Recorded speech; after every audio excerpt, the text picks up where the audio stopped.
अस्सलाम वालेकुम। मैं हूं आपका अपना सागर अकरम और आज हम बात करेंगे मुल्क में जारी गंदम और आटे के बहरान पर। वतन अजीज़ में इस वक्त गंदम का बहरान है। अवाम दरबदर है और अवाम दो वक्त की रोटी के लिए तरस रही है। और इसके ज़िम्मेदार कौन कौन है? इसका ज़िम्मेदार मैं, आप और हम सब हैं। आज हम इसमें तयन करेंगे कि क्या वजह है कि हम ज़रूरी मुल्क होने के बावजूद हमारी आवाम को आटा दस्तयाब नहीं। तो इसके अंदर कई फैक्टर्स हैं, हम उन पर तफसीली डिस्कस करेंगे। इनमें सबसे पहले तो मैं आऊँगा काश्तकार की तरफ। अब काश्तकार जो गंदम काश्त करता है उसको उसके गंदम के पैरेलल कई ऐसी फसलें दस्तयाब हो गई हैं कि जो वो लगा के उससे ज़्यादा मुनाफा कमा सकता है।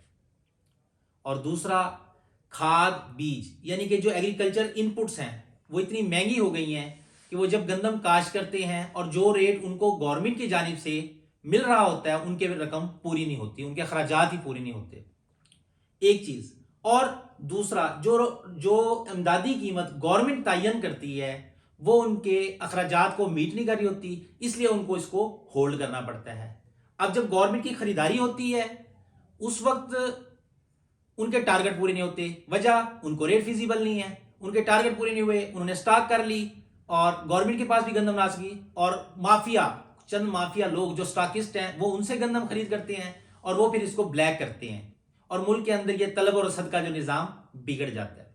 ये एक पहला फैक्टर है कि गंदम की और जो भी यानी कि एग्रीकल्चर जो भी इनपुट्स हैं उनके लिए पॉलिसी बनाई जाए और उसके ऊपर नजर सानी की जाए कि हमें किस किस चीज़ की ज़रूरत है। अब उसके अंदर खाद है, बीज है और पानी और उसके अलावा लेबर और भी इसमें कई फैक्टर्स हैं, कई एक्सपेंसेस हैं, हम सारे उसके ऊपर नजर सानी करें। ये मैं आपको आइंदा आने वाले हालात की बात कर रहा हूं। और अब आ गया कि ये जो मौजूदा बहरान चल रहा है इसके अंदर होता ये है कि हमारी पंजाब हुकूमत और पंजाब फूड डिपार्टमेंट और flour mill association, Punjab flour mill association, ये आपस में इनका गठजोड़ है। ये माफिया बने हुए हैं इस वक्त। इन्होंने पिछले 4-5 सालों से केपीके, बलोचिस्तान, उधर सुबह बंदी लगा देते हैं। जो यहां पंजाब के पास गंदम होती है उसमें से अपना कोटा लेते हैं और फिर उसको महंगे नरफों पर ओपन मार्केट में फरोख्त कर देते हैं। और चंद हिस्सा है जो कि flour mill association, flour mill वाले इनको जो सब्सिडी पॉइंट हैं, सब्सिडी वाले जो पॉइंट चल रहे हैं, किराना स्टोर या आटा स्टोर, उन पे डिस्ट्रीब्यूट करते हैं और वहां पे भी फिर बंदर बांट होती है जिसमें हमारी माएँ, हमारी बेटियां, हमारे बुजुर्ग आटे के लिए लाइनों में लगे होते हैं और उनको प्रोडक्ट मिल नहीं रही होती। तो अब इन मामलात का हम हल क्या निकालेंगे? इसका हल यह है कि सबसे पहले तो हम सब ने अपनी नीयतों को दुरुस्त करना है और अल्लाह की अपनी आखिरत को मद्देनजर रखते हुए हमने अपनी नीयतों को दुरुस्त करना है कि किस तरह कहीं हम इसी पकड़ में ना आ जाएं कि ये जो मुल्की हालात, जब एक गरीब आदमी रोटी को तरस रहा है और उसकी कुव्वत खरीद भी नहीं है। अब आटा भी कुव्वत खरीद से बाहर होता जा रहा है। जिस शख्स की आप बताएं कि जिसकी 700-800 रुपए मजदूर की दिहाड़ी है और गंदम की बोरी का रेट 13,000 रुपए है, 13,000, 130 रुपए किलो आटा, वो कैसे अपने घर में, जिसको 5 किलो आटा एक दिन के लिए चाहिए, वो कैसे गुजारा करेगा? तो मेरे भाइयों, हमने पहले तो अपने अंदर अल्लाह का खौफ आ जाए कि हमने देखना यह है कि कहीं हम इस पकड़ में ना आ जाए। तो उसके लिए हर बंदा हिस्सा बने, हर बंदा अपनी नियत कर ले और इसका हिस्सा बने। मुखैर हजरात वो ताउन करें और जो ट्रेडर मेरी तरह जो इस कम्युनिटी के लोग हैं वो इस ट्रेड को लोगों के लिए आसानी बनाएं। नाजायज मुनाफाखोरी कतन ना करें, नाजायज मुनाफा भी ना लें, हाजिर में जिस तरह इधर से ले रहे इधर फरोख्त करते रहें, आसानी पैदा करें, तलब और रसद का तवाजन कायम करें। और दूसरा, स्टॉक का तो सोचें भी ना कि भी हमने एक दिन के लिए भी इसको, इस टाइम जिस मुफ्ती से, जिस आलम से आप मशवरा ले लेंगे, जिस मसला पूछ लेंगे, इस टाइम जायज नहीं है। और मुझे अल्लाह माफ करे, आने वाला साल भी इसी तरह लग रहा है। تو میرے بھائیوں ہم اس کے لیے ابھی سے اس کے لیے کوشش کر لیں.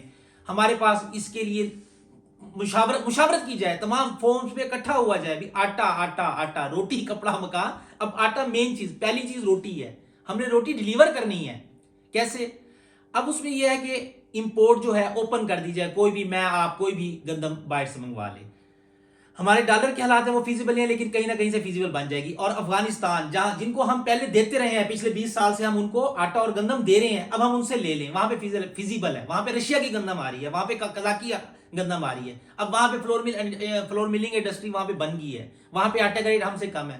ادھر سے ہم درآمد کرنے والے بن جائیں. ٹھیک ہے. اور یہاں پہ بھی یہ جو طلب اور رسد کا چکر ہے, گندم موجود ہے, لیکن کئی ایسے لوگ, کئی ایسے فرعون جن کو آخرت کا خوف ہی نہیں ہے, وہ اس کے اوپر مسلط ہوئے بیٹھے ہیں. تو خدارا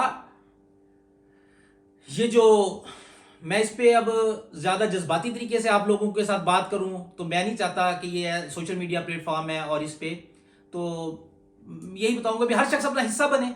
اور خدارا گورنمنٹ بھی ہماری کو اس طرف توجہ کرے, پالیسی بنائی جائے, ان لوگوں کو اکٹھا کیا جائے جو اس بزنس کمیونٹی کے اندر ہیں, جو اس کمیونٹی کے اندر ہیں, جو گندم کی نیش میں کام کر رہے ہیں, جن کا گندم کا کام ہے, جن کا آٹے کا کام ہے.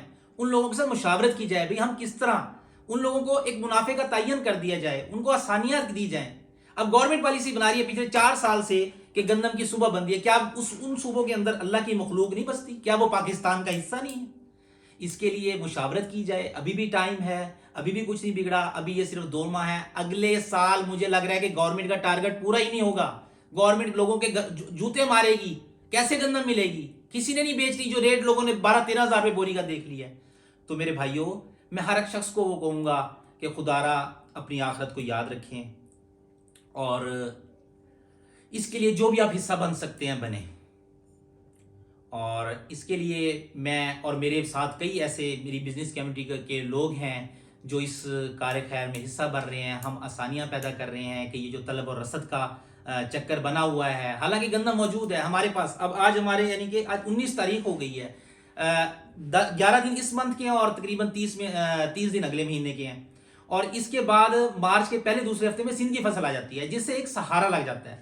تو بھائی ہم 22 کروڑ 23 کروڑ لوگوں کا ملک ہیں, گندم یہاں کی ضرورت ہے. تو ہمیں چاہیے کہ ہم اس کے لیے کوئی پالیسی بنا لیں تاکہ ہمارا جو آنے والا سال ہے, یہ گندم کا سیزن والا, اور یہ ہمارا نظام اچھے طریقے سے چل سکے. تو پھر ہم بعد میں یہ کہیں گے اب پچھتائے کیا ہو, اور جب چڑیاں چگ گئی کھیت. تو اس کے ساتھ ہی آپ لوگوں سے اجازت چاہوں گا. ساگر اکرم, اگر آپ میری بات سے اتفاق کرتے ہیں یا پھر آپ کو میری بات سے اختلاف ہے, تو میرے یوٹیوب چینل پہ نیچے کومنٹس میں آپ اپنے اظہار رائے کریں. آپ کو پوری آزادی ہے, اور اگر اچھی لگے تو آپ اس کو لائک کیجئے گا اور شیئر بھی ضرور کیجئے گا. آپ کا اپنا ساگر اکرم, بہت شکریہ. اللہ حافظ.